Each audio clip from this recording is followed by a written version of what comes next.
نحمده ونصلي على رسوله الكريم اما بعد فاعوذ بالله من الشيطان الرجيم بسم الله الرحمن الرحيم رب اشرح لي صدري ويسر لي امري واحلل عقدة من لساني يفقهوا قولي۔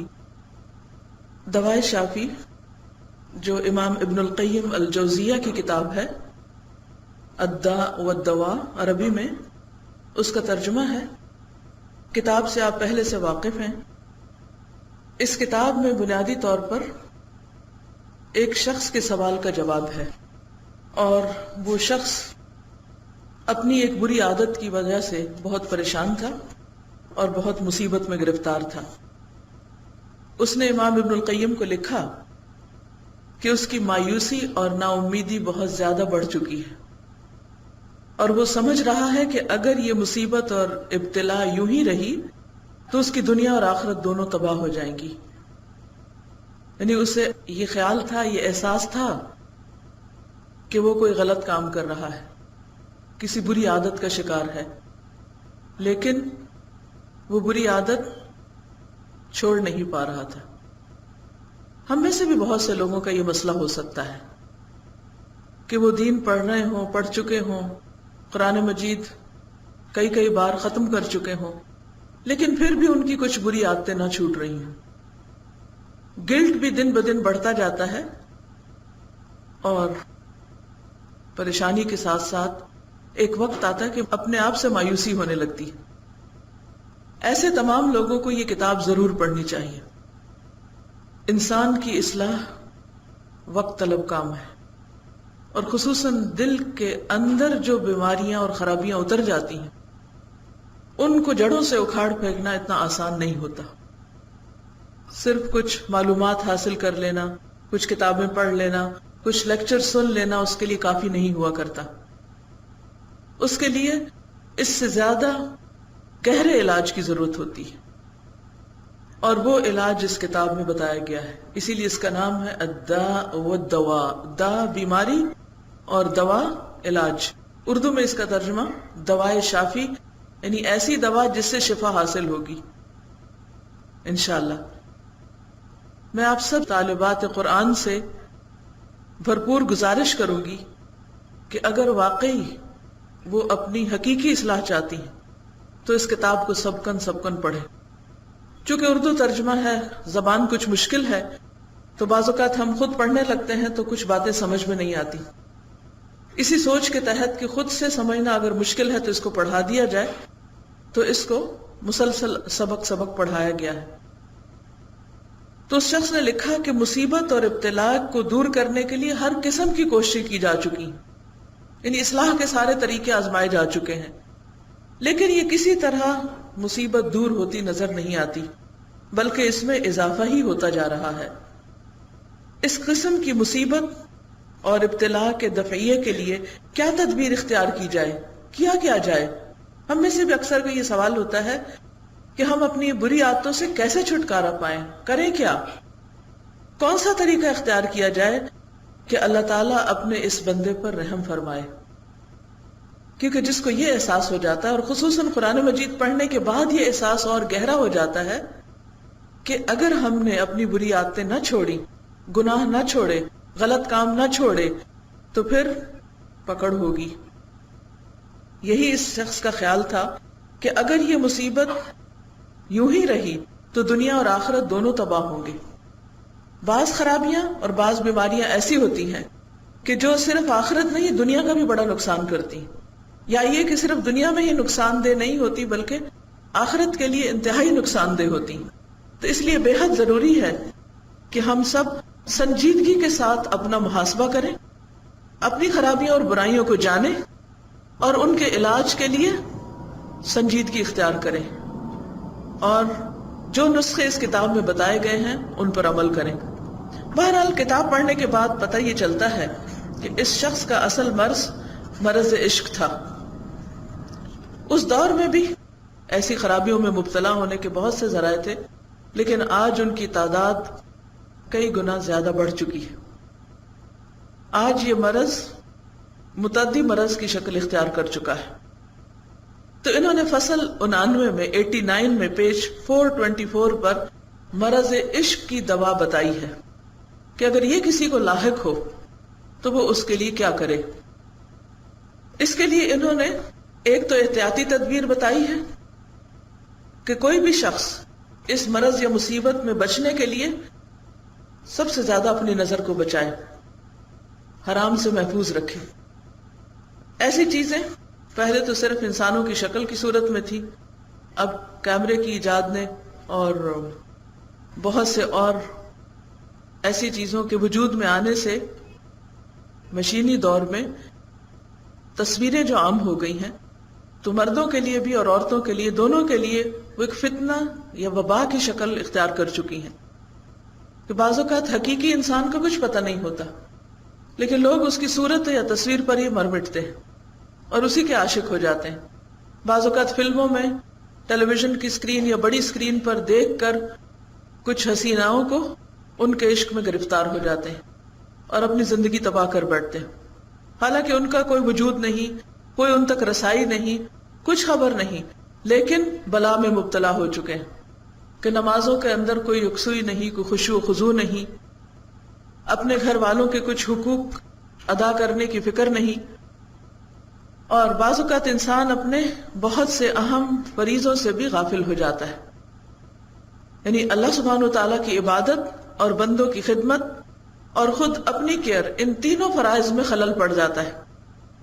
تو اس لیے بہت ضروری ہے کہ انسان حفاظتی تدابیر اختیار کرے۔ کسی بھی بیماری سے بچنے کے لیے بہت ضروری ہوتا ہے کہ انسان حفاظتی تدابیر کو سامنے رکھے اور ان کو اپنائے۔ مثلاً اگر آپ کو پتہ چلتا ہے کہ کہیں بھی کوئی وبائی مرض پھیل رہا ہے، پچھلے دنوں سوائن فلو، ڈینگی بخار اور اسی طرح کے کچھ اور امراض کے بارے میں لوگ بہت خوف کا شکار تھے، تو ہر شخص سہما ہوا تھا کہ مجھے کہیں نہ لگ جائے اور مجھے وہ طریقے پتہ چل جائیں کہ جن کو اختیار کرنے سے میں ان مہلک امراض سے بچ جاؤں کہ مجھ تک پہنچے۔ تو مرض عشق جو ہے وہ ان امراض سے بھی زیادہ خطرناک ہے، کیونکہ یہ امراض تو انسان کے جسم کو کھاتی ہیں، لیکن مرض عشق انسان کے قلب و روح اور اس کے ایمان اور اس کے دین کا دشمن ہے۔ دوسرا انہوں نے طریقہ یہ بتایا، یعنی مدافعت کا دوسرا طریقہ، کہ انسان اپنے دل کو ایسے کاموں میں مشغول کرے، مصروف رہے جو اسے عشق میں مبتلا ہونے سے روک سکے، کہ وہ کسی ایسی چیز میں نہ گرفتار ہو، کیونکہ خالی گھر شیطان کے لیے، یعنی خالی دل جو ہے جس میں کوئی کام نہیں، یا فارغ انسان جو ہے وہ شیطان کا شکار ہو جاتا ہے، اور شیطان انسان کے لیے برے اعمال کو خوبصورت بنا کر دکھاتا ہے۔ یہی اس کا طریقہ ہے۔ قرآن مجید میں آپ بارہا پڑھ چکے ہیں، زین لہم الشیطان اعمالہم، کہ شیطان نے ان کے لیے ان کے برے کام خوبصورت بنا کر دکھائے۔ تو ایسے جتنے بھی کام ہیں یا جو بھی ایسی چیزیں ہیں، عموماً ان کو بہت خوبصورت اور بہت بہترین بنا کے دکھایا جاتا ہے، اور مختلف کہانیوں، ڈراموں، افسانوں، فلموں کی شکل میں اتنے عام ہو چکے ہیں کہ بچے، جوان، بوڑھے، حیرت ہوتی بوڑھے کہ جن کی زندگی اپنے آخری دور میں داخل ہو چکی ہے، وہ بھی سارا دن بیٹھ کر ٹیلی ویژن کی اسکرین پر ایسے ہی معاشقوں کی داستانیں دیکھتے رہتے ہیں یا سنتے رہتے ہیں، اور اسے انٹرٹینمنٹ کا ذریعہ بنا لیا گیا ہے اور دل بہلانے کا ذریعہ بنا لیا گیا ہے۔ لہذا بہت ضروری ہے کہ انسان اپنے آپ کو بلند مقاصد سے روشناس کرائے، خود کو بھی، نئی نسل کو بھی، خصوصاً یوتھ کو، کیونکہ جوانی ایسا عمر کا حصہ ہوتا ہے کہ جس میں انسان ایسی خرابیوں میں زیادہ مبتلا ہو سکتا ہے۔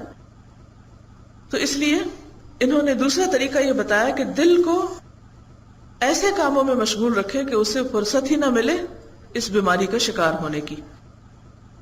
تو بہرحال 90 فصلیں چونکہ اس کتاب کی پڑھائی جا چکی ہیں، وہ آپ لوگ خود پڑھیں گے۔ میں آج فصل 91 سے شروع کروں گی، صفحہ نمبر 434، 434، محسوس صورتیں اور محبوب اعلیٰ کا عشق۔ یعنی ایک طرف انسانوں کا عشق ہے، محسوس یعنی جو چیزیں نظر آتی ہیں، اور دوسری طرف اللہ سبحانہ وتعالیٰ کی محبت جو ہمیں نظر نہیں آتا۔ اس مقدمے اور تمہید کے بعد، یعنی پچھلی ساری کتاب کو وہ کیا قرار دیتے ہیں؟ تمہید۔ یہ پچھلے 2 ابواب کو خاص طور پر اس مقدمے اور تمہید کے بعد اب سمجھ لیجئے کہ قلب میں محبوب اعلیٰ کی محبت، اس کا عشق یعنی اللہ سبحانہ وتعالی کی محبت اور محسوس صورتوں کا عشق یکجا نہیں ہو سکتے. یہ دونوں چیزیں اکٹھی نہیں ہو سکتی. جبکہ ایمان کا تقاضا کیا ہے؟ قرآن مجید میں اللہ تعالیٰ کیا فرماتے ہیں؟ والذین آمنوا، آیت مکمل کیجئے، والذین آمنوا اشد حبا للہ. آپ سے اس لیے مکمل کرائی آیت، مجھے پتا تھا کہ آپ سب نے یہ پڑھی ہوئی ہے اور یاد بھی کی ہوئی ہے اور بارہا سنی ہوئی بھی ہے. اس حد تک تو سب کو پتا ہے، لیکن کیا عملاً یہ سب چیز ہو بھی رہی ہے؟ کیا جتنے بھی لوگ ایمان کا دعویٰ کرتے ہیں، اسلام کا دعویٰ کرتے ہیں، کیا واقعی وہ اس شرط پہ پورا اترتے ہیں ایمان کی؟ یہ اسکرین پر ہے کچھ، کیا دیکھا جا رہا ہے؟ پھر باہر کچھ دیکھ رہے ہیں. تھوڑی دیر کے لیے یہاں بیٹھے ہیں، بہت کچھ خرچ کر کے کہاں کہاں سے آ کر، اور یہاں بیٹھ کر بھی اگر نہ کتاب پہ نظر ہے نہ استاد پہ نظر ہے اور باہر دیکھ رہے ہیں تو باہر ہی چلے جائیے، سیر کیجئے. بہت خوبصورت جگہ پہ بیٹھے ہیں، انجوائے کیجئے. طالب علم تو ایسے نہیں ہوتے، طالب علموں کی نگاہیں بھٹکتی نہیں.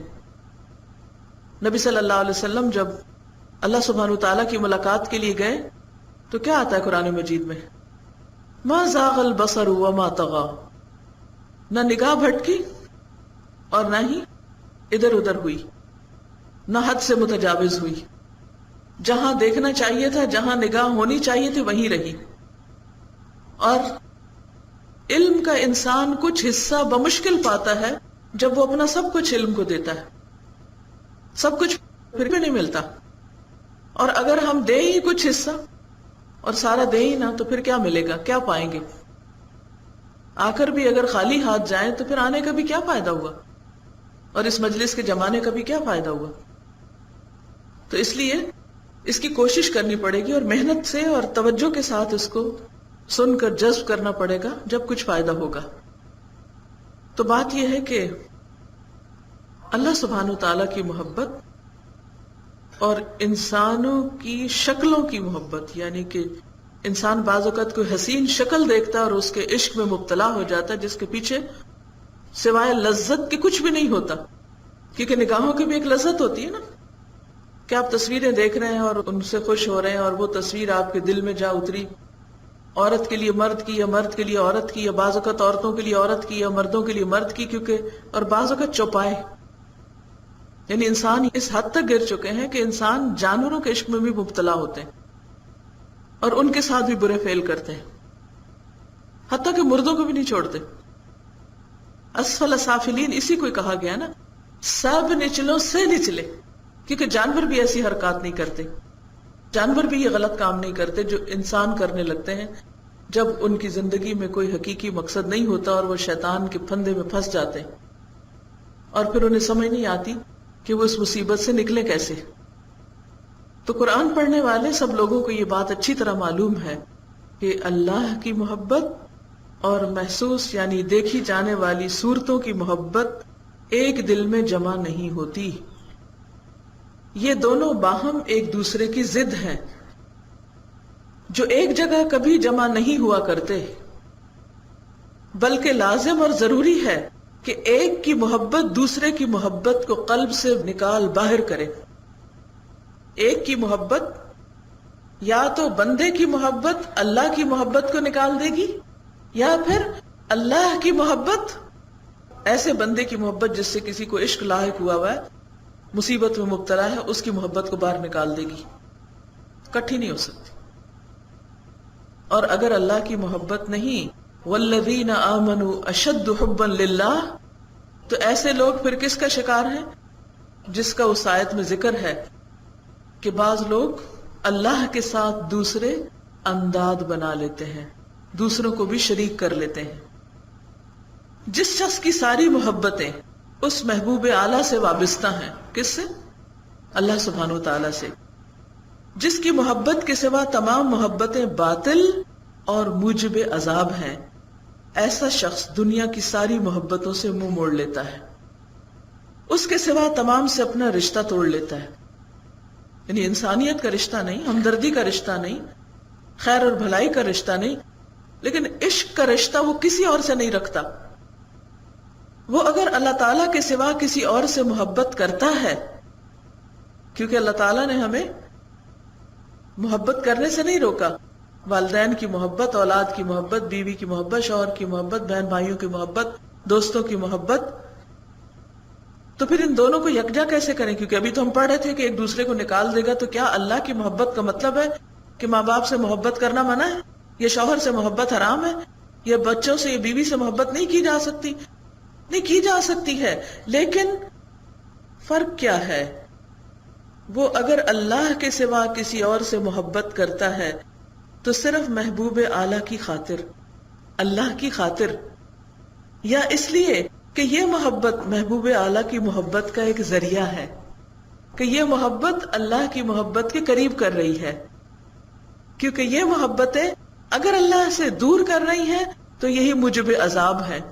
کیونکہ ہر وہ چیز جو ہمیں اللہ سے دور کرتی ہے، اللہ سے غافل کرتی ہے، وہ ہمارے لیے کیا ہے؟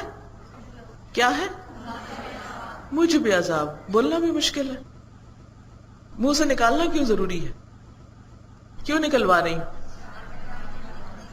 تاکہ آپ اپنی بات سمجھیں، اس کو میری نہ سمجھیں. تو اگر اللہ کے سوا کسی سے بھی محبت کرنا ہے تو کیسے کرنا ہے؟ محبت کا قاعدہ کیا ہے؟ طریقہ کیا ہے؟ کیسی ہونی چاہیے؟ کس درجے کی؟ کس طریقے کی؟ اس کا نتیجہ کیا ہو؟ اللہ کی خاطر، اللہ کا حکم سمجھ کر، اللہ کی رضا کے لیے اور اللہ کے قریب ہونے کے لیے.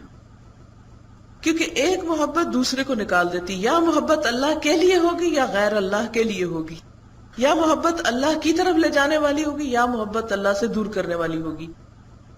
اب ہمیں یہ تو سمجھ آتی ہے کہ مثلا رسول اللہ صلی اللہ علیہ وسلم سے محبت جو ہے وہ ہمیں اللہ کی محبت کے قریب کرتی ہے، تو اس میں تو ہمیں سمجھ آ رہا ہے کہ ہاں بھئی آپ نے چونکہ ہمیں اللہ سے جوڑا اس لیے ہمیں آپ سے محبت ہے، اور آپ کا کوئی بھی تذکرہ آتا ہے تو اس کے ذریعے ہمیں اللہ کی محبت اور زیادہ نصیب ہوتی ہے.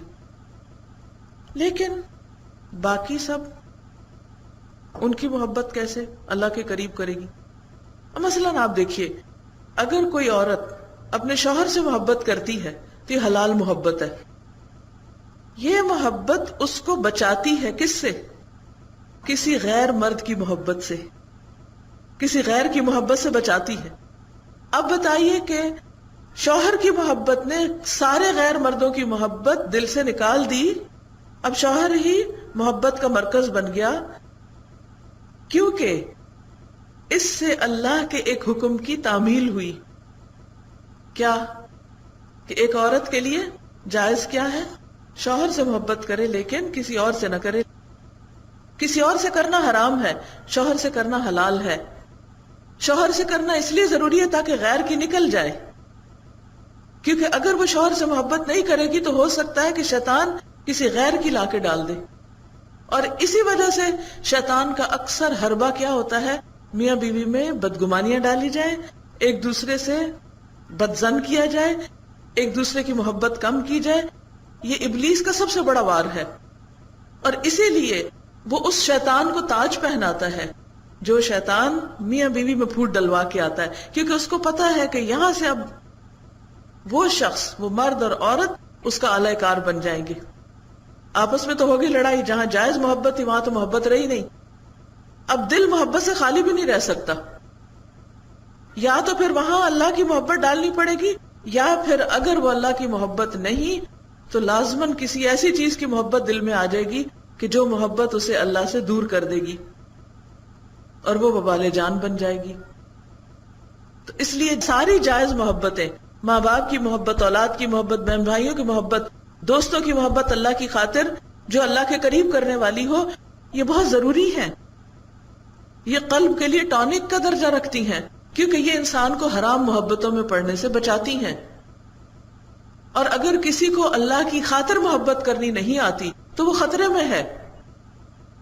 اور پھر جب کسی سے اللہ کی خاطر محبت کرتے ہیں تو وہ اللہ کی محبت کے اوپر نہیں جا سکتی، کیونکہ وہ اللہ کے لیے ہو رہی ہوتی ہے، لہٰذا وہ اپنے مقام پہ رہتی ہے. اور جب اللہ کے لیے نہیں، صرف نفس کی لذت کے لیے صرف خواہشات کی تکمیل کے لیے انسان ایسی خیالی چیزوں کی محبت میں، تصویروں کی محبت، یا ایسے انسانوں کی محبت جن سے نہ کوئی لینا نہ دینا، جن سے زندگی میں کوئی حقیقی تعلق نہیں، بس صرف ایک ذہنی آوارگی اور ذہنی عیاشی کی خاطر، یہ سب موجب عذاب ہیں. ان سے جتنا جلدی انسان چھٹکارا حاصل کر لے. اگر اس کے ساتھ مر گیا تو بڑی بلا میں مرا، مصیبت میں مرا. یہی اس کتاب کا موضوع ہے، اسی کا یہ علاج کرتی ہے. جس طرح جسم کو پالنے کے لیے کھانا چاہیے ہوتا ہے کہ کھانے کے بغیر جسم مرنے لگے گا، اسی طرح ہمارے قلب، دل کو بھی محبت کا ٹونک چاہیے ہوتا ہے. اگر محبت نہیں وہاں تو مرنے لگے گا. روح کو بھی ٹونک چاہیے، قرآن نہیں پڑھیں گے تو روح مرنے لگے گی. اسی طرح باقی چیزیں بھی. ہمارے ذہن کو بھی ٹونک چاہیے. جب تک ہم علم حاصل نہیں کریں گے، کائنات میں غور و فکر نہیں کریں گے، مزید دنیاوی علوم حاصل نہیں کریں گے، تو یہاں گروتھ رک جائے گی اور پھر ڈکلائن شروع ہو جائے گا. جب آپ پروگرس نہیں کرتے تو آپ کا ڈاؤن فال شروع ہو جاتا ہے. اس لیے بے حد ضروری ہے کہ کیا کریں، ہر چیز کو اس کے جائز اور اصل مقام پر رکھیں. دل میں محبت رکھیں، انسانوں سے پیار کریں، لیکن اللہ کی خاطر کریں جو اللہ کی محبت کے تابع ہو. جن رشتوں سے اللہ نے محبت کرنا عبادت قرار دیا ہے، ان رشتوں سے محبت کریں، ان سے نفرت نہ کریں. اور اگر ان کی طرف سے کوئی شکایت ہے، کوئی تکلیف ہے، تو اس کا بھی علاج اور ازالہ موجود ہے. تو ہر چیز کی ایک ضرورت ہوتی ہے. جیسے پودوں کو اگر پانی نہیں دیں گے نا تو جل جائیں گے، مرجھا جائیں گے. اسی طرح ہر چیز کی ایک غذا اور ایک ضرورت ہوتی ہے. دل کی بھی ایک غذا ہے اور وہ غذا محبت ہے. اور وہ محبت اگر جائز نہیں ہوگی تو ناجائز ہوگی، اور اگر ناجائز ہوگی تو انسان کے لیے ہلاکت کا باعث ہوگی. پھر آگے لکھتے ہیں، یہ شخص محبوب اعلیٰ کے سوا تمام سے اپنا رشتہ توڑ لیتا ہے، یا پھر وہ اس چیز کو توڑ دیتا ہے جو اس محبوب اعلیٰ کی محبت کے متخالف ہو. متخالف یعنی اپوزٹ ہو. یا محبوب اعلیٰ یعنی اللہ سبحانہ وتعالیٰ کی محبت میں کہیں کچھ رخنہ اندازی ہوتی ہے. محبت صادقہ کا اقتضا تو یہ ہے، سچی محبت کا تقاضا تو یہ ہے کہ محبوب صرف ایک ہو. سچی محبت کیا تقاضا کرتی ہے؟ کہ صرف ایک سے محبت کی جائے، یعنی سب سے بڑھ کر، اور کسی کو اس کی محبت میں شریک نہ کیا جائے. لا شریک لک. انسان جب کبھی اپنے جیسے انسان ہی سے محبت کرتا ہے، یعنی ایک انسان دوسرے سے محبت کرتا ہے، مثلا بچہ ماں سے محبت کرتا ہے، تو محبوب کبھی گوارا نہیں کرتا کہ محبت کرنے والا کسی دوسرے کو اس کا شریک کر لے، بلکہ اگر وہ ایسا محسوس کرے تو اس پر بگڑتا ہے اور اس پر برہم ہوتا ہے. مثلا اگر آپ کسی ایک انسان سے محبت کرتے ہیں تو آپ نے عموماً دیکھا ہوگا کہ اس انسان کا تقاضا کیا ہوتا ہے کہ آپ اب صرف اسی سے محبت کریں، کسی اور سے نہ کریں. کیونکہ اگر آپ کسی اور سے کرنے لگتے ہیں تو جس سے آپ نے محبت کا اظہار کر رکھا ہوتا ہے وہ بگڑنے لگتا ہے کہ اچھا اب اس سے بھی محبت کرنے لگے. اسی لیے آپ دیکھیں کہ بچے کب بگڑتے ہیں ماں پہ؟ شیطان ان کے دل میں کیا شک ڈالے رکھتا ہے، آپ بھائی سے زیادہ محبت کرتی ہیں، مجھ سے کم کرتے. ہر بچہ کیا چاہتا ہے کہ وہ ماں باپ کی آنکھ کا تارا ہو، دوسرے کو بیچ میں شریک نہیں ہونے دیتا. اسی لیے ہم دیکھو چھوٹے چھوٹے بچے بولنا بھی نہیں آتا، اگر اگلا بہن بھائی پیدا ہو جائے تو ماں کی گود سے ایسے کھینچ کھینچ کے ہٹاتے ہیں کہ یہ گود تو ہماری تھی. محبت کرنے والے کو اپنے پاس نہیں آنے دیتا، اسے دھتکار دیتا ہے اور کہہ دیتا ہے تیرا دعوی محبت جھوٹا ہے. حالانکہ یہ محبوب اس امر کا اہل بھی نہیں کہ محبت کی تمام تر قوتیں اس کے قدموں پر سرنگوں ہو جائیں. یعنی انسان جب ایسے تقاضے کرنے لگے کہ اگر صرف مجھ سے محبت کرنا تو کرو ورنہ جاؤ یہاں سے، تو یہ تو انسان اس قابل نہیں کہ وہ ایسے تقاضے بھی کرے یا ایسی اس کو چاہت ہو. تو پھر وہ حبیب اعلیٰ، محبوب برتر اور بالا کہ تمام تر محبتوں کا حقدار صرف وہی ہے، کیوں کر گوارا کرے گا کہ اس کی محبت میں کسی اور کو شریک کر لیا جائے. یعنی اگر کوئی انسان یہ گوارا نہیں کرتا کہ اس کی محبت میں کسی اور کو شریک کیا جائے تو محبوب اعلیٰ کیسے گوارا کرے گا کہ اس کے ساتھ کی جانے والی محبت میں اوروں کو شریک کر لیا جائے. حال یہ ہے کہ اس کی محبت کے سوا تمام محبتیں موجب عذاب اور باعث وبال ہیں. یہی وجہ ہے کہ اللہ تعالیٰ اس آدمی کو کبھی نہیں بخشے گا جو اس کی محبت میں کسی دوسرے کو شریک کرے گا. اس کے سوا دوسروں کو جسے چاہے گا بخش دے گا. اسے کیوں نہیں بخشے گا؟ کیوں؟ اس کو کیا کہتے ہیں؟ یس وَمِنَ النَّاسِ مَن يَتَّخِذُ مِن دُونِ اللَّهِ أَندَادًا يُحِبُّونَهُمْ كَحُبِّ اللَّهِ وَالَّذِينَ آمَنُوا أَشَدُّ حُبًّا لِلَّهِ. یہ ہے توحید خالص. اور اگر انسان ایسی محبت جیسی اللہ سے کرنی چاہیے کسی اور سے کرتا ہے تو یہ شرک ہو جاتا ہے، اور شرک وہ بخشتا نہیں. شرک کے علاوہ باقی چیزیں وہ جس کو چاہے گا بخش دے گا. پس وہ شخص جو صورتوں سے محبت کرتا ہے، صورتوں سے مراد یعنی کسی شکل کو دیکھ کر اس پر ریجھ گیا ہے اور اس کے عشق میں مبتلا ہو گیا ہے، وہ اپنے لیے نافع ترین محبت کو فوت کر دیتا ہے. یعنی پھر اس کا دل اللہ کی محبت سے خالی ہونے لگتا ہے. اب بندہ ان دو محبتوں میں سے جسے چاہے اختیار کر لے. یہ دو محبتیں ایک جگہ جمع نہیں ہو سکتی، نہ دونوں کی دونوں مرتفع ہو سکتی. مرتفع کیا ہوتی؟ جی بلند. محبت الہی، ذکر خداوندی اور شوق لقاء رب سے جو شخص اعراض کرتا ہے، منہ موڑتا ہے، یعنی اپنے رب کی ملاقات سے منہ موڑتا ہے، اس کو شوق نہیں، اللہ تعالیٰ اسے دنیا میں غیروں کی محبت میں گرفتار کر دیتا ہے، اور عالم برزخ اور عالم آخرت میں بھی اسے عذاب دیتا ہے. بتوں کی محبت کے ذریعے عذاب دیتا ہے. کبھی وہ پتھر کے بتوں سے انسان محبت کرتا ہے تو اس قسم کا شرک کرتا ہے، اور کبھی انسانی بت صلیب کی محبت کے ذریعے، آگ کی محبت کے ذریعے، یعنی جو مجوس آگ کو پوجتے ہیں، مردوں اور لونڈوں کی محبت کے ذریعے، عورتوں کی محبت کے ذریعے. یعنی ایسی مصیبت میں انسان پھنستا ہی کیوں ہے؟ جب اس کا دل اللہ کی محبت اور اس کی ملاقات کے شوق سے خالی ہوتا ہے. کاروبار، خاندان، قبیلے اور دوست اور احباب کی محبت کے ذریعے، یا اس سے بھی کمتر درجے کی حقیر، بے وقت، بے قدر اور ادنا چیزوں کی محبت کے ذریعے اسے عذاب میں مبتلا کرتا ہے. کیونکہ کسی کی بھی محبت انسان کے لیے کیا ہے؟ عذاب، وبال جان. کیسے؟ محبت عذاب کب ہوتی ہے، کیسے ہوتی؟ سوچئے تھوڑی دیر کے لیے کہ ایک انسان، جیسے لیلا اور مجنون کی وہ جو قصہ مشہور ہے، تو مجنون کسی مصیبت میں مبتلا تھا، اس کی محبت اس کے لیے بلائے جان تھی. کس کی؟ لیلا کی محبت. کس طرح؟ لیلا کی محبت مجنون کے لیے عذاب کیسے تھی؟ یہ ہے میرا سوال. ہر وقت وہ اس کے غم میں نڈھال رہتا، ہر وقت اسی کا خیال دل پر چھایا رہتا. اس کی وجہ سے لوگوں کے سامنے بے عزت اور رسوا ہو کر رہ گیا. عزت ہی نہیں رہی. کسی کام کا رہا؟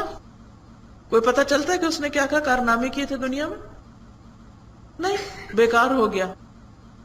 تو کوئی بھی محبت جو انسان کے دل کو اس طرح مشغول کر لے کہ اس کو آ کے گھیر لے کہ ہر وقت اسی چیز کا خیال دل میں رہے، اور اس شخص کے لیے انسان روتا رہے اور تڑپتا رہے، اور نماز میں بھی اسی کا خیال، قرآن پڑھ رہے ہیں تو اسی کا خیال، اٹھتے بیٹھتے اسی کا خیال، کیا یہ عذاب نہیں؟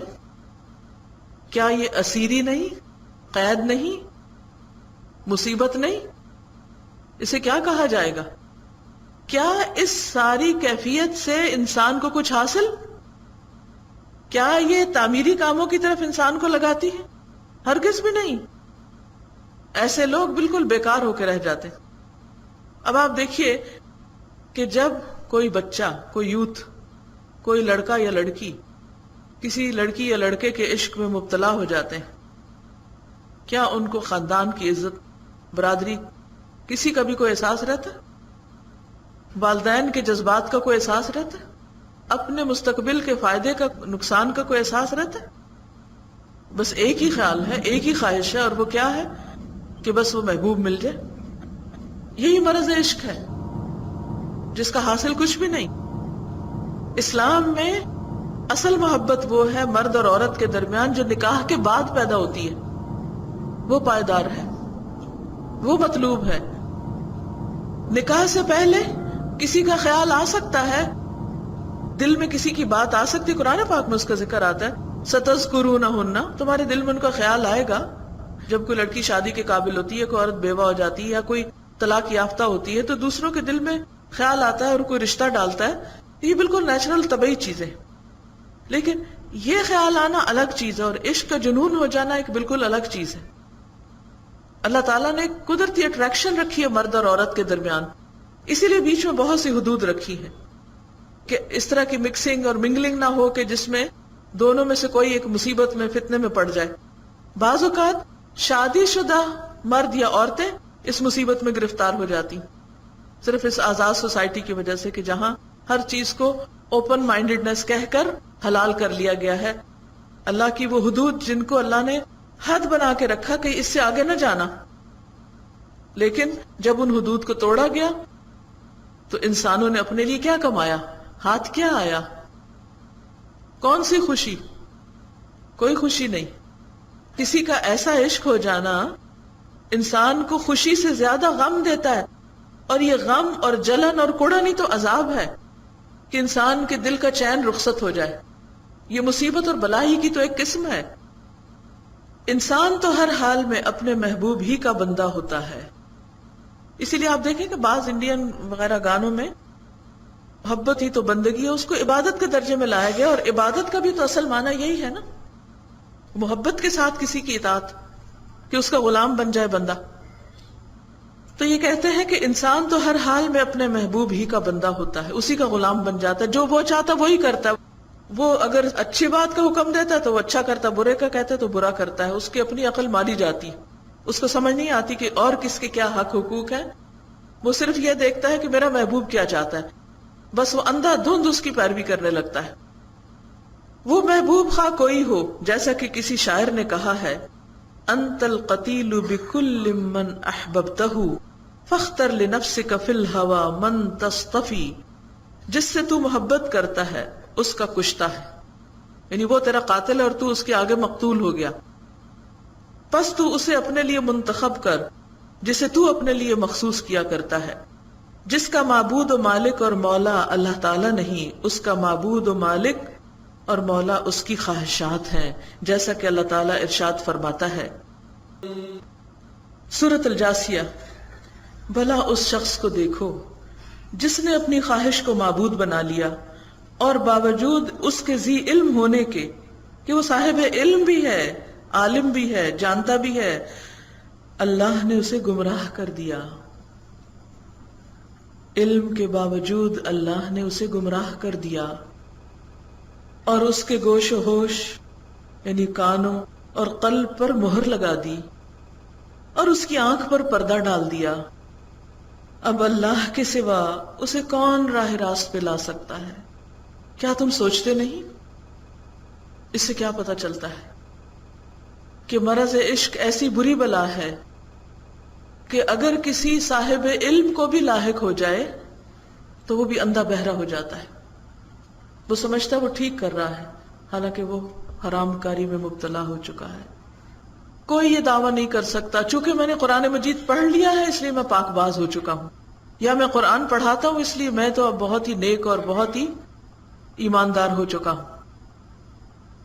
انسان کا دشمن شیطان ہر وقت اس کے پیچھے، اور اس نے کیا کہا تھا کہ لَأَقْعُدَنَّ لَهُمْ صِرَاطَكَ الْمُسْتَقِيمِ، کہ میں ضرور با ضرور تیرے سیدھے راستے پر، یعنی جو راستہ تیری طرف آتا ہے لوگوں کو تجھ سے جوڑتا ہے، میں اس کے اوپر بیٹھ جاؤں گا، لوگوں کو تیری طرف نہیں آنے دوں گا.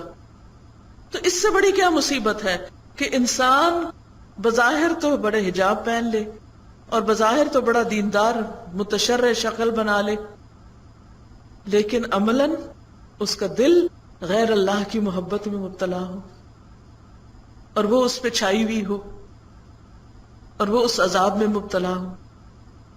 حل کیا ہے؟ علاج کیا ہے؟ صرف اللہ کے پاس کوئی انسان طاقت نہیں رکھتا کہ کسی کے دل کو سیدھا رستے پہ لا دے، اس کے دل سے کسی کی محبت نکال دے یا اس کے اندر کی خرابیاں دور کر دے۔ جو شخص بھی اس مصیبت میں مبتلا ہو اسے خود اپنے ساتھ سچا ہونا پڑے گا، اللہ کے ساتھ سچا ہونا پڑے گا، اور پوری توجہ کے ساتھ، شدت کے ساتھ اللہ سے دعا کرنی پڑے گی کہ اللہ اس مصیبت، اس عذاب، اس مرض، اس تکلیف کو اس کے دل سے نکال دے، کیونکہ دل اللہ کی دو انگلیوں کے درمیان ہے، دلوں کا مالک وہ ہے، اور وہ جسے چاہتا ہے ہدایت دیتا ہے، جسے چاہتا ہے گمراہ کر دیتا ہے۔ کیونکہ یہاں پر کیا کہا گیا؟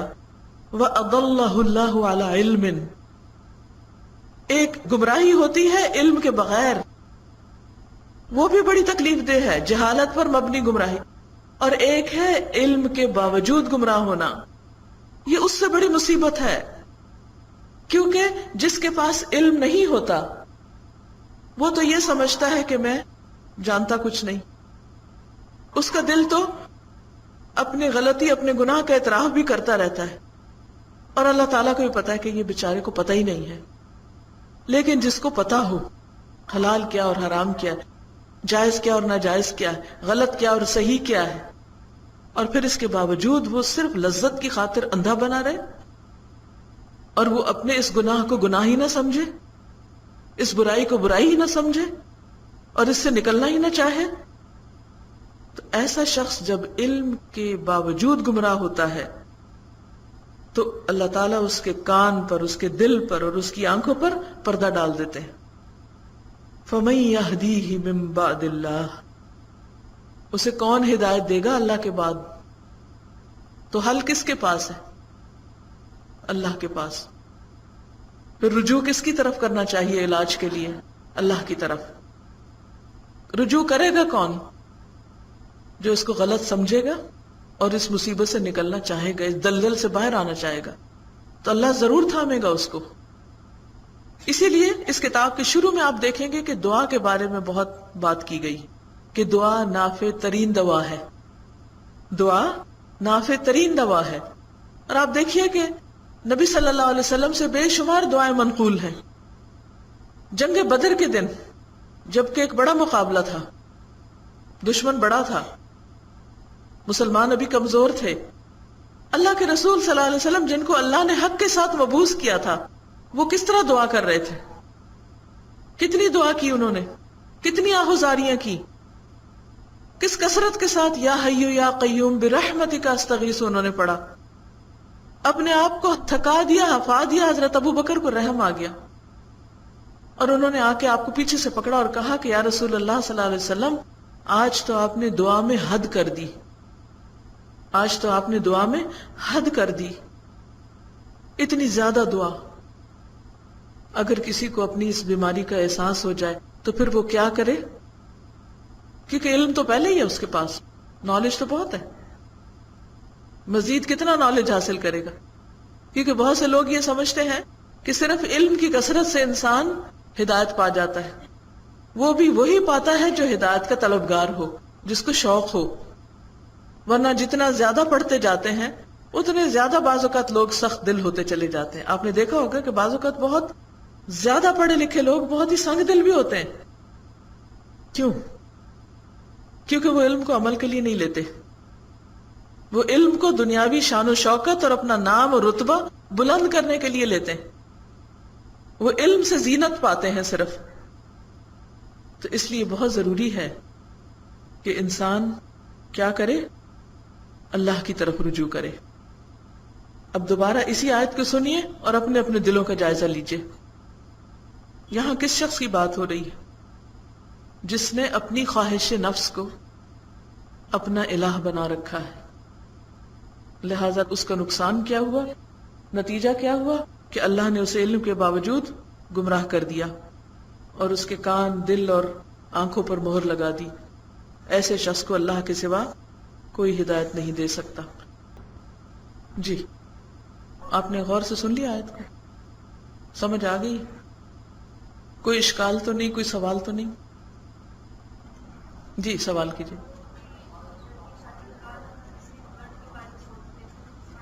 ان کا سوال یہ ہے کہ اگر کوئی لڑکی شادی کے بعد اپنے شوہر سے محبت نہیں کرتی، اس کے قریب نہیں جاتی، لیکن اس کے دل میں کسی اور مرد کی محبت ہے اور وہ شرمندہ بھی ہوتی ہے اور توبہ بھی کرتی ہے لیکن پھر بھی باز نہیں آتی، تو وہ کیا کرے؟ یہی سوال تو تھا اس کتاب کے شروع میں، اسی کے جواب میں تو یہ کتاب لکھی گئی ہے۔ انہی امراض کے علاج کے لیے اس کتاب کا پڑھنا بہت ضروری ہے۔ اور جو بات اس وقت میں نے کی ہے آخر میں کہ بعض اوقات علم آنے کے باوجود انسان ایسی گمراہیوں میں پڑ جاتا ہے، تو اس صورت میں حل وہی ہے جو نبی صلی اللہ علیہ وسلم نے کیا۔ جنگ بدر میں کیا بظاہر جیتنے کے کوئی امکانات تھے؟ آپ نے پڑھی ہے نا سیرت، جنگ بدر کے بارے میں پڑھا ہے نا، کوئی امکانات تھے؟ کس چیز سے اللہ کی رحمت آئی؟ دعا سے۔ ہم دعا کو بہت معمولی سمجھتے ہیں، حالانکہ دعا کیا ہے؟ سلاح المؤمن، مومن کا اسلحہ، جس سے دشمن کو مارا جا سکتا ہے، ختم کیا جا سکتا ہے۔ کون دشمن؟ شیطان دشمن، کیونکہ یہ خیالات شیطان ہی کی طرف سے آتے ہیں۔ شیطان کبھی نہیں چاہتا کہ شوہر بیوی کے درمیان محبت ہو، اور وہ اس کو اس عذاب میں مبتلا کیے رکھتا ہے۔ حالانکہ اگر دیکھا جائے تو سب انسان ہی ہے نا، صرف دل کے منانے کی بات ہے، دل کو سمجھانے کی بات ہے۔ جی، یہ کسی نے لکھا ہے، محبوب کی محبت میں 8 سال گزارے، پھر وہ شوہر بن گیا تو اس کی اطاعت میں اللہ کی اطاعت نہ کر سکی۔ 18 سال بعد شوہر کو کسی اور سے محبت ہو گئی اور وہ مجھے چھوڑ گیا۔ 2002 میں غم سے نڈھال الہدا کی طرف آئی، مگر ہر وقت ذہن میں شوہر کی محبت ہونے کی وجہ سے کلاس میں روتی رہتی۔ قرآن دل میں نہ اتر رہا تھا اور نہ عمل میں ڈھل رہا تھا۔ دن رات رو رو کر دعا کی، اے رب دل سے شوہر کی محبت اور یاد نکال دے۔ الحمدللہ آج محبوب اعلیٰ کی محبت میں گرفتار ہوں۔ لذت کس محبت میں ہے؟ خوشی کس محبت میں ہے؟ اطمینان اور سکون کس محبت میں ہے؟ صرف اللہ کی محبت میں۔ بندوں کی محبت غم دیتی ہے۔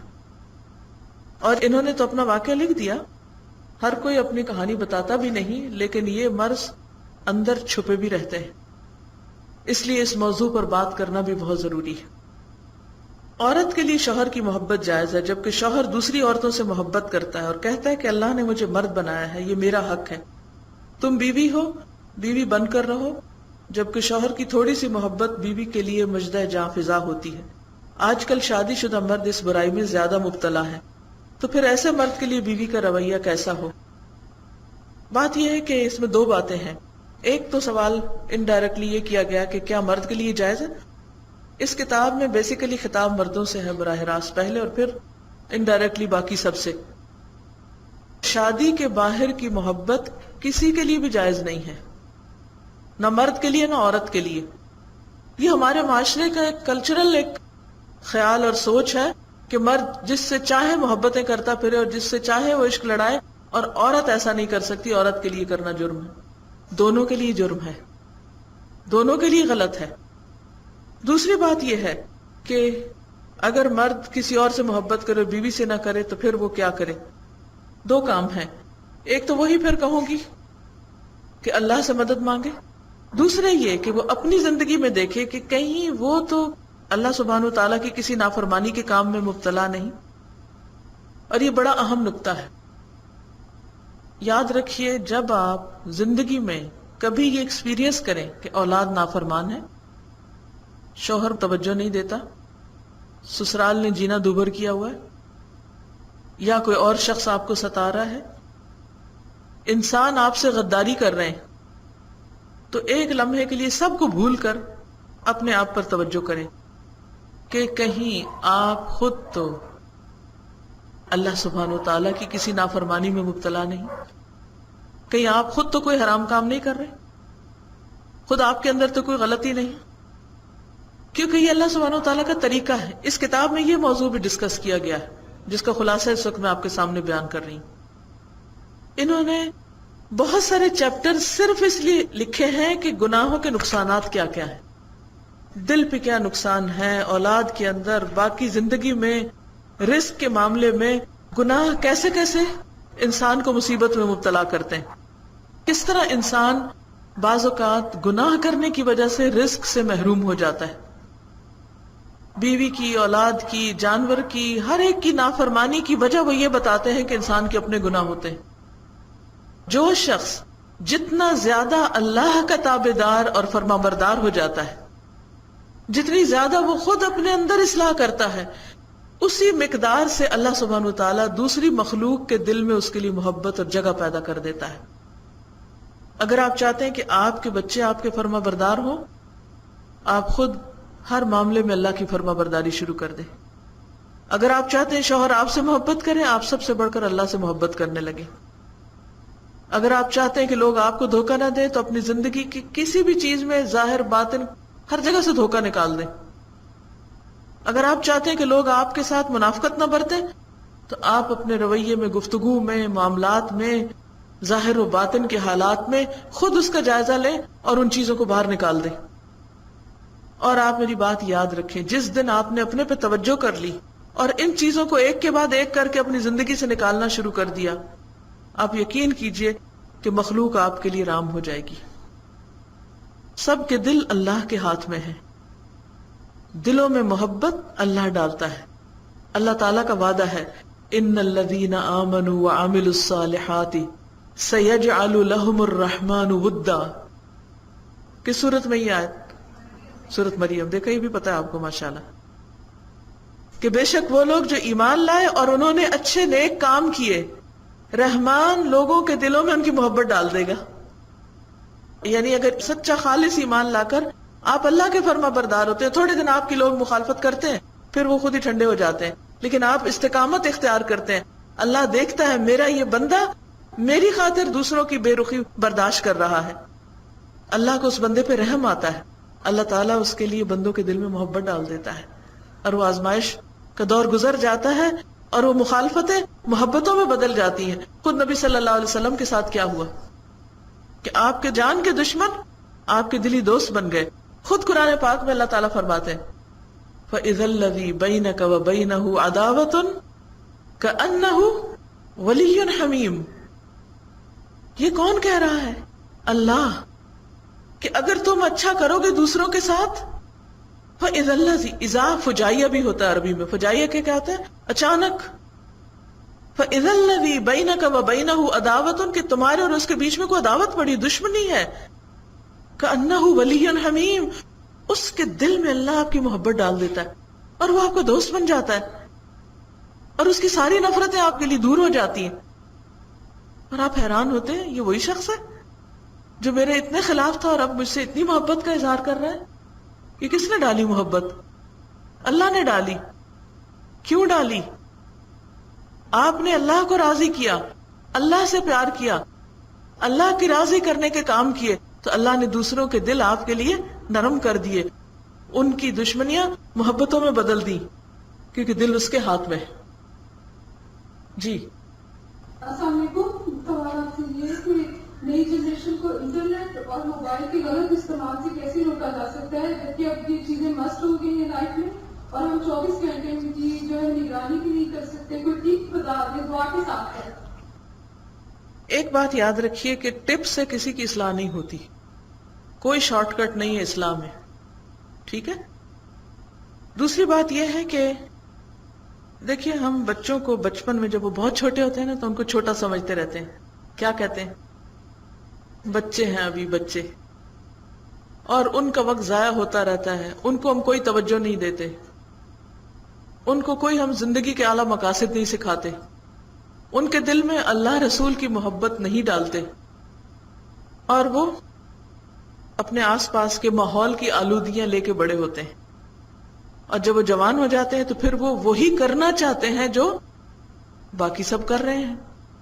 اب آپ چاہتے ہیں کہ اچانک کوئی طریقہ کیا جائے کہ جس سے ان کے سارے انٹرنیٹ اور ساری خرابیاں چھٹ جائیں، یہ امپاسبل ہے.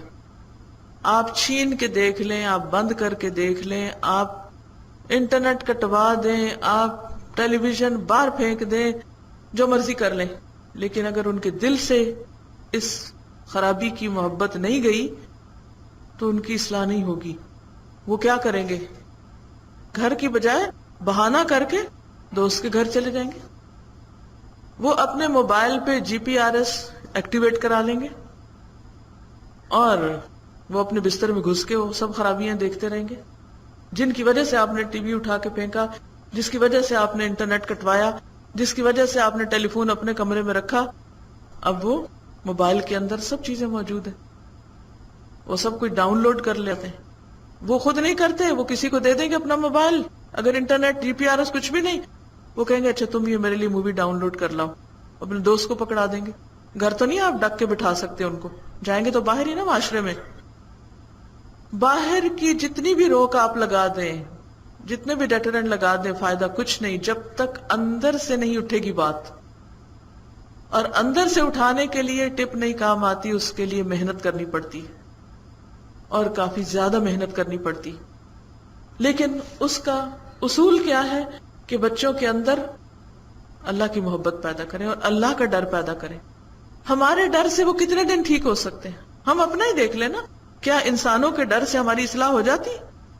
وقتی طور پہ ہم بڑے شریف بن کے بیٹھ جاتے ہیں, لیکن جب وہ نہیں ہوتے وہ انسان, تو ہم پھر آزادی بناتے اور جو دل میں آتا ہے کرتے ہیں. تو یاد رکھیے بندوں کا ڈر ناپائیدار ہوتا ہے, اللہ کا ڈر بنیاد ہے. تقوی ہی بنیاد ہے اصل اصلاح کی. جب تک تقوی نہیں ہوگا اصلاح نہیں ہوگی. اور تقوی کس چیز سے بڑھتا ہے؟ ذالک الکتاب لا ریب فیہ ھدی للمتقین, اس کتاب کے قریب کرنے سے. جس دن بچہ پیدا ہو اس دن سے قرآن سنوانا شروع کرے. چھوٹا سا موبائل یا MP3 پلیئر یا کوئی بھی چیز لے لیں اور اس میں بالکل ہلکی آواز میں بچے کی کاٹ میں ساتھ ہی رکھ دیں. وہ سوئے جاگے وہ سنتا رہے سنتا رہے سنتا رہے. قرآن کی آواز اس کے اندر رگو پے میں جذب ہو جائے, اس کے کان پہلی آواز یہی سنے, اس کا سراؤنڈنگ, اس کی سکن بھی یہی چیزیں جذب کرے. پھر جب وہ بڑا ہو, باتیں کرنے کے قابل ہو, تو آپ اس کے ساتھ اچھی اچھی باتیں کریں, توتلی زبان میں ادھر ادھر کی فضول باتیں نہیں. اس کے ساتھ بک ریڈنگ کریں, اس کو کائنات میں غور و فکر سکھائیں. جب کھانے کی میز پہ بیٹھے تو کھانے کے اندر سے اچھی اچھی چیزیں بتائیں کہ اللہ نے یہ چیزیں کیسے بنائی ہیں, کیسے پیدا کی ہیں. اور تربیت اور اصلاح جو ہوتی ہے وہ صرف کسی ایک لیکچر کو سن کے یا کوئی کتاب پڑھ کے یا کوئی کورس کر کے نہیں ہو جاتی. ماں کی گود سب سے بڑی تربیت گاہ ہے. جب آپ نے علم حاصل کر لیا اور اگر آپ کے دل میں اللہ کی محبت آ گئی تو یہ ہو نہیں سکتا کہ پھر وہ اگلی نسل میں ٹرانسفر نہ ہو. لیکن اگر ہم لیٹ شروع کرتے ہیں, بچے جب بڑے ہو جاتے ہیں تو اس میں مشکل ضرور ہوتی ہے لیکن امپاسبل کچھ بھی نہیں. پھر میں یہ کہوں گی کہ دعا, ہم دعا کا حق ادا نہیں کرتے. ہم دعا کو بہت معمولی چیز سمجھتے ہیں جبکہ دعا ہر حال میں فائدہ دیتی ہے. جی وعلیکم السلام ورحمۃ اللہ. میرا کوشچن یہ ہے کہ ابھی آپ نے فرمایا کہ اللہ تعالیٰ شرک کے علاوہ باقی سب گناہ معاف فرما دیتے ہیں, تو کیا اللہ تعالیٰ کی جو نافرمانی ہے یعنی کوئی بھی جو گناہ ہے وہ شرک کے ذمہ نہیں آتا؟ نہیں, گناہ گناہ ہے, شرک شرک ہے. گناہ جو ہے وہ جان بوجھ کے بھی کیے جاتے ہیں اور انجانے میں بھی کیے جاتے ہیں. ہر گناہ کو آپ شرک نہیں کہہ سکتے, لیکن دل میں سب سے بڑی عزت محبت اللہ کی ہونی چاہیے. جب اس سے بڑھ کر کسی اور کی ہو جائے گی تو وہ شرک پھر آ جائے گا. لیکن بھول چوک سے ہم بھول کے کتنے غلطیاں کر بیٹھتے ہیں, بعض اوقات جہالت سے کر بیٹھتے ہیں, بعض اوقات غصے میں آ کے کر بیٹھتے ہیں. تو ان سارے گناہوں کو شرک نہیں کہا جائے گا, یہ انسانی کمزوری ہے. آدم علیہ السلام بھول گئے تھے, ان کی ساری اولاد بھولتی, تو یہ تو بہت نیچرل سی چیز ہے. ٹھیک ہے جی فرمائیے.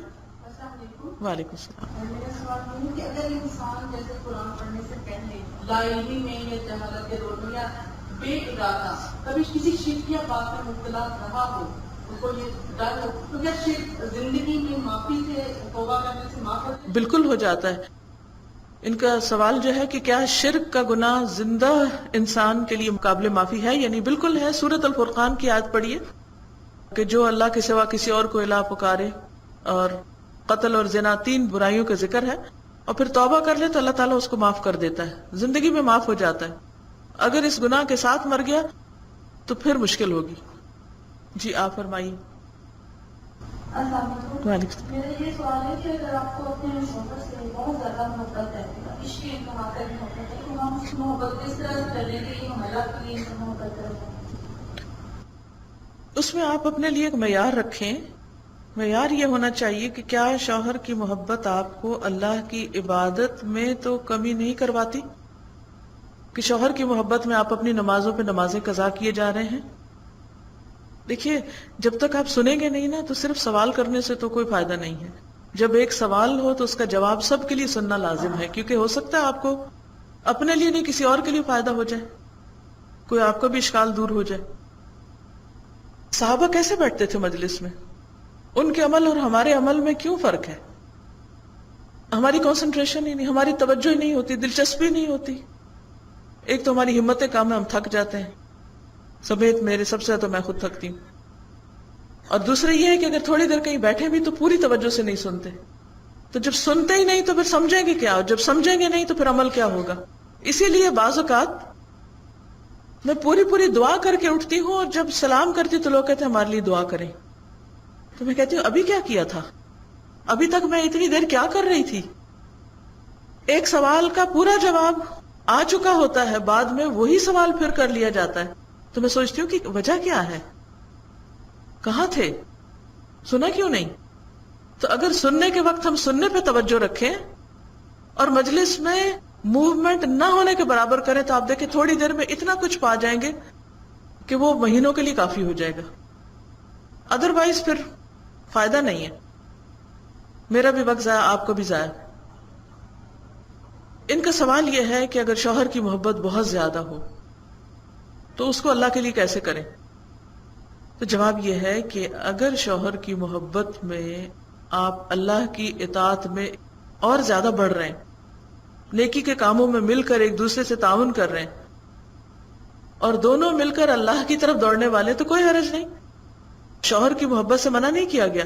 لیکن اگر شوہر کی محبت میں آپ اللہ کی نافرمانی کر رہی ہیں, نمازوں پہ نمازیں قضا کیے جا رہی ہیں, ان کی اطاعت اور ان کی خوشی کے لیے آپ یہ بھول جاتی ہیں کہ نماز کا وقت ہے, یا نماز تاخیر سے پڑھی جا رہی ہے, یا یہ کہ آپ ان کو حرام کاموں سے منع نہیں کرتی, آپ یہ نہیں دیکھتی کہ رزق حلال لا رہے ہیں یا حرام لا رہے ہیں, یا وہ کس طرف کو جا رہے ہیں, کیونکہ آپ کو یہ ڈر ہے کہ اگر میں نے ان کو روکا تو یہ پھر محبت کے خلاف ہو جائے گی بات, یا پھر وہ مجھ سے محبت نہیں کریں گے. تو اصول قاعدہ یہی ہے کہ کسی سے بھی محبت ہو, درجہ اس کا تھوڑا زیادہ ہو سکتا ہے, کمی بیشی ہو سکتی ہے, لیکن اگر کسی کی محبت اللہ کی نافرمانی کا سبب بن رہی ہے تو وہ محبت وبال جان ہے, وہ اللہ کے لیے نہیں ہے. پھر جو محبت اللہ کے لیے ہوگی وہ محبت اللہ کی اطاعت کروائے گی. اب اس محبت کو کیسے اللہ کی خاطر کر لیا جائے کہ اس میں آپ اپنے شوہر کو اور زیادہ نیکی کی طرف لے کے چلیں, اور ان کی محبت سے اگر وہ بھی جواباً آپ سے محبت کرتے ہیں تو اس محبت سے فائدہ اٹھاتے ہوئے نیکی, خیر اور بھلائی کے کاموں میں, رشتہ داروں کے حقوق کا خیال رکھنے میں, اطاعت اور فرما برداری کے کاموں میں ایک دوسرے کے ساتھ مل جائیں. جیسے حضرت موسیٰ علیہ السلام نے کیا کہا تھا کہ اللہ تعالیٰ ہارون کو میرا مددگار بنا دے. کیوں؟ کئی نسبحک کثیرا ونذکرک کثیرا, تاکہ ہم مل کے اکٹھے تیری تسبیح اور تیرا ذکر کثرت کے ساتھ کریں. تو جن سے انسان کو محبت ہوتی ہے ان کی کمپنی میں خود بخود انسان خوش بہت ہوتا ہے, اس کے غم بھول جاتے ہیں. اور اگر وہ اللہ کی اطاعت پر ہوں تو یہ بہت بڑی سعادت ہے, اور اگر وہ اللہ کی نافرمانی کرنے والے تو پھر اللہ سے دعا کریں کہ یا اللہ ان کو ہدایت دے, یا پھر میرے دل سے اس محبت کو کم کر دے اور اپنی محبت کو ہر چیز سے زیادہ بڑھا دے. اگلے چیپٹر میں اس بات کو اور زیادہ تفصیل سے بیان کیا جائے گا. سوال ہے, انسان اگر دعائیں بھی خوب مانگے اور اللہ ہی پر توکل اور بھروسہ کرے, لیکن اس کے باوجود اس کو کوئی نقصان اٹھانا پڑے, تو یہ بات کیسے پتہ چلے گی کہ اللہ کی ناراضگی تو نہیں؟ اور ایسا سوچ سوچ کر انسان کی مایوسی بڑھنے لگتی ہے اور اپنے تمام اعمال نامقبول محسوس ہونے لگتے ہیں. ایسے میں کیا کیا جائے؟ بات یہ ہے کہ ہمیشہ یاد رکھیں کہ یہ زندگی امتحان ہے, یہ دنیا جنت نہیں ہے, امتحان کی جگہ ہے. خود اللہ تعالیٰ نے فرمایا وَلَنَبْلُوَنَّكُمْ, کم کون ہے یہاں؟ ہم ضرور بس ضرور آزمائیں گے تم کو, بِشَيْءٍ مِّنَ الْخَوْفِ وَالْجُوعِ وَنَقْصٍ مِّنَ الْأَمْوَالِ وَالْأَنفُسِ وَالثَّمَرَاتِ.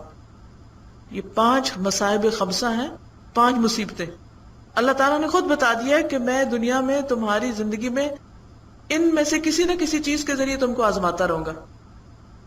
کیا یہ آزمائشیں صرف گناہ گاروں کے لیے؟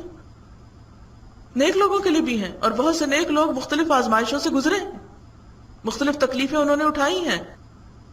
بندہ مومن پہ تکلیف کیوں آتی ہے؟ اس کے درجے بلند کرنے کے لیے، اس کو مزید نکھارنے کے لیے، اس کو مضبوط کرنے کے لیے، اس کو پاک کرنے کے لیے. اگر یہ نہ ہو تو ہماری دعاؤں میں کیا آہوزاری بڑھے؟ کیا عام حالات میں ہم آہوزاری کرتے ہیں؟ اتنی توجہ سے دعا مانگتے ہیں؟ رو کے دعا مانگیں گے؟ نہیں، نیچرل سی بات ہے. نبی صلی اللہ علیہ وسلم نے بھی جو دعا جنگ بدر میں مانگی وہ ہر روز تو نہیں مانگتے تھے. تو ان مصیبتوں یا تکلیفوں یا آزمائشوں کو بھی اپنے حق میں خیر اور بھلائی سمجھیں. یہ نہ کہے کہ آئیں بلائیں میرے بندہ، یہ کبھی نہ مانگے، عافیت مانگے. لیکن اگر کوئی مصیبت آ جائے تو اللہ کی رحمت سے مایوس نہ ہو، کہے کہ اس میں بھی ضرور خیر و بھلائی، اور اللہ تعالیٰ اس کے ذریعے مجھے کچھ سکھانا چاہتا ہے جو میں کسی کتاب سے نہیں سیکھ سکتی. پھر دوسری بات یہ ہے کہ اگر کوئی مصیبت آئے اور آپ دعا بھی کر رہے ہیں اور پھر بھی نہیں جا رہی، تو آپ سوچیں آج سے پہلے کتنی مصیبتیں آئی تھیں اور وہ کدھر آئیں؟ وہ آئیں، کوئی 1 دن رہی، کوئی 1 سال رہی، کوئی 6 مہینے رہی، کوئی 10 سال رہی، اور آخر کار چلی گئی یا نہیں؟ ہر آنے والی مصیبت چلی جاتی. تو یہ جو اس وقت مجھ پہ مصیبت ہے یہ بھی چلی جائے گی، اس کا ایک وقت ہے، یہ اس وقت کے ساتھ جائے گی. حضرت ایوب علیہ السلام کتنے سال بیماری میں مبتلا رہے تھے؟ جی، آخر بیماری ختم ہوئی. اس کے بعد کیا ہوا؟ یعقوب علیہ السلام کتنے سال غم میں مبتلا رہے، آخر غم ختم ہوا. ہر مشکل اور مصیبت اپنے وقت کے ساتھ ختم ہو جاتی. وہ آتی ہے ہمیں اللہ سے اور قریب کرنے کے لیے، کچھ سبق سکھانے کے لیے. تو اس لیے جب آئے تو آپ اللہ سے نا امید نہ ہو. بس یہ کام نہیں کرنا آپ نے کہ مایوس ہو. نماز میں جو خاندانی پریشانی اور جھگڑوں کے خیالات آئیں، کیا وہ بھی شرک ہے؟ یہ تو میں نے نہیں کہا کہ نماز میں خیال آنا شرک ہے.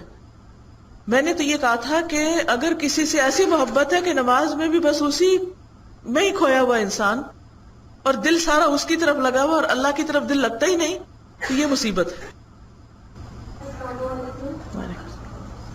استاد، ابھی آپ بتا رہے تھے کہ کچھ لڑکیاں عشق اور محبت کے چکر میں گرفتار ہو گئے تو خاندانی اقدار کو بھول جاتی ہے. تو سادہ فار ایگزامپل اگر خاندان مطلب کہ کسی ایسے لڑکے کو سلیکٹ کرے کہ جس کو وہ لائک نہیں کرتی ہے، اس کا کریکٹر اس کی نظر میں اچھا نہیں ہے، ٹھیک ہے، اور دوسری طرف ایک نظر آ رہا ہے کہ دوسرا لڑکا جو اچھا ہے کریکٹر والے دین کے واسطے، تو پھر اسے کیا کرنا چاہیے؟ اس میں 2 الگ مسئلے آپ نے بیان کیے ہیں، 2 کو مکس اپ کر دیا ہے. ایک تو یہ ہے کہ ماں باپ کا غلط جگہ کا انتخاب. بہت دفعہ ہمارا خیال ہوتا ہے کہ وہ انتخاب غلط ہے، حالانکہ ایسا نہیں ہوتا. لیکن اگر ہم مان بھی جائیں کہ وہ غلط ہے تو اس کا علاج ڈھونڈنا چاہیے. اس کا علاج یہ تھوڑی ہے کہ ہم کسی اور لڑکے سے محبت کرنے لگیں یا اس کے ساتھ شادی پر اصرار کریں. جی، کسی نے لکھا ہے عشق اور محبت میں فرق بیان کرے. اس میں کئی درجے ہیں، صرف عشق اور محبت کا فرق نہیں ہے.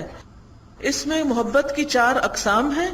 پھر اسی طرح یہ ہے کہ محبت کے کئی درجے ہیں، جس میں آخری درجہ جو ہے وہ تطیم ہے. ٹھیک، انشاءاللہ یہ اگلے چیپٹرز میں اسی کا ذکر ہے. جی، اس میں حدود کا خیال رکھنا چاہیے. ٹھیک ہے، ان کا سوال بڑا جینون ہے، بہت فطری ہے کہ اگر منگنی ہوگی تو سارا خیال اس کی طرف جا رہا ہے جس سے شادی ہونی. نیچرل سی بات ہے، اور اس میں آپ کسی کے اوپر خیالات پہ پابندی نہیں لگا سکتے. لیکن پھر اس میں اسلام نے حدود رکھی ہیں. منگنی کے بعد بہت سے لوگ ایسے ہی ڈیل کرنے لگتے ہیں، بہیو کرنے لگتے ہیں جیسے شادی ہو چکی ہو، اور اس میں فرق نہیں کرتے. حتیٰ کہ بعض اوقات لڑکا لڑکی کے ہاتھ میں انگوٹھی ڈال رہا ہوتا ہے، جبکہ نکاح سے پہلے لڑکا لڑکی کو ٹچ نہیں کر سکتا، کیونکہ عورت کے لیے مرد نامحرم کے جسم کو ٹچ کرنا حرام ہے. تو بعض اوقات تو لوگ گلے مل رہے ہوتے ہیں، نامحرم سروں پہ ہاتھ پھیر رہے ہوتے ہیں یا کس کر رہے ہوتے ہیں. تو یہ اسلامی کلچر نہیں ہے. بہرحال تو اس میں یہ ہے کہ اس میں نکاح کا انتظار کرے اور عملی محبت کا اظہار جب ہی کرے. خیالات کی حد تک کوئی بات نہیں، لیکن وہ خیالات اتنے غالب نہ ہو کہ اللہ کی عبادت اور دنیا کے سارے کام انسان چھوڑ کے بیٹھ جائے. السلام علیکم. جی وعلیکم السلام. میرا خیال ہے کہ محبت دو لوگوں کے درمیان ہوتی ہے. ایک تو انسان اللہ کو پہچان لے, اس کو چھوڑنا چاہے, دوسرا اس کا چھوڑنا نہ دے, پھر اس کا کیا معاملہ ہوگا؟ ایک مکمل طور پر اللہ کی طرف راغب ہوتے ہیں, لیکن دوسرا اس کو بار بار مجبور کرتا ہے, کوئی بلیک میلنگ, پھر اس کے لیے کیا ہوگا؟ اس کا معاملہ اللہ پہ چھوڑ دے. اللہ ضرور ان کی مدد کرتا ہے جو لوگ پاکیزہ زندگی بسر کرتے ہیں, یہ اللہ کا وعدہ ہے. تو انسان کسی کی بلیک میلنگ سے گھبرائے نہیں اور اس کے چکر میں آ کے غلط طرف نہ چلا جائے. آپ نے کہا کہ انسان اپنے ناجائز محبوب کی محبت میں ہر وقت مبتلا رہتا ہے, نماز میں دوسرے کاموں میں یاد ہوتی ہے. تو کیا ہم کسی شخص کے ساتھ شادی کرنا چاہیں تو اس کے بارے میں اللہ تعالیٰ سے نماز کے بعد دعا کر سکتے ہیں؟ جی کر سکتے ہیں. کیا دلی طور پر ہم اس سے محبت کر سکتے ہیں جبکہ وہ خوبصورت بھی ہو اور خوبصیرت بھی ہو؟ دیکھیے کہ پھر وہ لمٹ والی بات ہے. ٹھیک ہے, اگر کسی ایسی مصیبت میں کوئی مبتلا ہو ہی گیا ہے تو اس میں انسان اللہ کی قائم کی ہوئی کسی حد کو نہ توڑے, اور جب حدود کا خیال رکھے گا تو آہستہ آہستہ وہ محبت بھی اپنے ٹھکانے آ جائے گی. یہ محبتوں میں گرمی آتی کیوں ہے, اس میں شعلے بھڑکتے کیوں ہیں؟ جب وہ بار بار انٹریکشن ہوتا ہے. آپ کسی قسم کا تعلق نہ رکھیں, نہ فون, نہ ٹیکسٹ, نہ خط, نہ ملاقات, محبت ڈکریز ہوگی یا انکریز؟ ڈکریز ہو جائے گی, خود بخود اپنی جگہ پہ آ جائے گی. یہ ہم جب غلط طریقے اختیار کرتے ہیں تو پھر وہ چیز بڑھتی چلی جاتی اور دونوں ایک دوسرے کو غلط چیز میں سپورٹ دیتے جاتے ہیں. چلیے آج کے لیے اتنا ہی کافی ہے. آپ سب کا بہت شکریہ. اللہ تعالیٰ آپ سب سے خوش ہو, آپ سب کو بہترین جزا دے, اور اللہ تعالیٰ ہماری آج کی اس محفل کو ہمارے لیے بہترین صدقہ جاریہ بنا دے. سبحانک اللہم و بحمدک نشہد ان لا الہ الا انت نستغفرک و نتوب الیک. السلام علیکم و رحمۃ اللہ وبرکاتہ.